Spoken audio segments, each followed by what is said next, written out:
Harrow ग्राम प्रधान के द्वारा पंचायत भवन के बगल की जमीन पर जागरण का किया गया अतिक्रमण।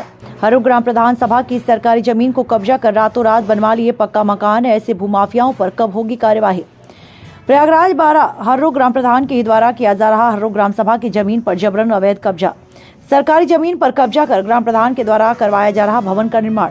अगर देखा जाए तो जहां सरकारी जमीनों पर अवैध कब्जा करने वाले भूमाफियाओं पर निरंतर कार्यवाही की जा रही है, वहीं 12 तहसील अंतर्गत आने वाले हर्रो ग्राम सभा के गन्ने मजरे के ग्राम प्रधान के द्वारा पंचायत भवन के बगल खाली पड़ी कीमती जमीनों को कब्जा कर भवन का निर्माण कराया जा रहा है, जिसके लिखित शिकायती पत्र जिलाधिकारी को मनीष त्रिपाठी के द्वारा दिया गया। लेकिन अब तक हर्रो ग्राम प्रधान बैजनाथ आदिवासी को न तो सरकारी जमीन पर अवैध कब्जा करने से रोका और न तो भवन निर्माण कार्य से रोका गया, जबकि मनीष त्रिपाठी के द्वारा हर्रो ग्राम प्रधान बैजनाथ आदिवासी की कब्जा करने की तहसील दिवस पर लिखित शिकायत पत्र दिया, जबकि तहसील दिवस की अध्यक्षता एसीपी 12, एसीपी खोंदियारा, एसडीएम 12, हल्का लेखपाल और राजेश निरीक्षक के सारे कर्मचारी मौजूद रहे।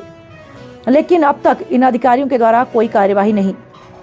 आखिर कोई भी कार्यवाही क्यों नहीं की गई। दबंग प्रधान को अवैध कब्जा से प्रशासन रोक पाती है या नहीं, ये आने वाला वक्त ही बताएगा, या यूं ही दबंगों का बोलबाला रहेगा। सूत्रों के हवाले मिली जानकारी के अनुसार बता दें कि यहीं पर ननकू नाम का व्यक्ति अपने परिवार के साथ रह रहा था, जो 20 साल पहले गांव छोड़कर कहीं चला गया, आज तक गांव में नहीं आया।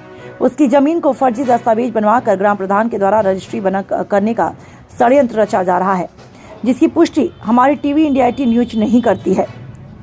बता दें कि गांव के रहने वाले लोगों में अब यह चर्चा का विषय बन गया कि यही कोई गरीब आदमी सरकारी जमीन पर निस्तारण कर रहा होता तो आज उसे गरीब के आसाने पर जेसीबी चलवा दिया जाता। लेकिन ग्राम प्रधान के द्वारा अवैध कब्जा किए जाने पर कोई कार्यवाही नहीं हो रही है। आखिर क्यों नहीं हो रही, अब देखना होगा कि खबर चलने के बाद क्या असर होता है और ऐसे दबंग भूमाफिया पर क्या कार्यवाही होती है। प्रयागराज से क्राइम रिपोर्टर नरेंद्र यादव।